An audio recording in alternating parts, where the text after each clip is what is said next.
काळी मिरी हे सुद्धा आपल्या भरपूर आजारावरती खूप गुणकारी आहे। खोकल्याचे किंवा श्वसनाचे तुमच्या जेवढ्या समस्या आहेत,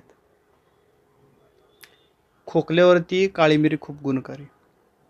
1 ते 2 काळी मिरी चूर्ण घ्या, 1 चमचा मधामध्ये मिसळा, दिवसातून 2 ते 3 वेळा चाटण करा। जास्त कफ आहे, खोकला आहे, 3 ते 4 वेळा करा। 1 ते 2 दिवसामध्ये कफ पूर्ण पडतो, खोकल्याची समस्या दूर होते। दमा आहे, अस्थमा आहे, श्वसनाच्या समस्या आहेत, अशा वेळेस सकाळी संध्याकाळी नियमित मध आणि काळी मिरी घ्यायची। ज्यांना दमा अस्थमा आहे, ब्रोंकायटिस आहे, अशा लोकांनी काळी मिरी नियमित सकाळ संध्याकाळी घ्यायची। रात्री 7 नंतर काहीही खायचं नाही, हे सर्वात महत्त्वाचं आणि पहिलं औषध। ज्या लोकांना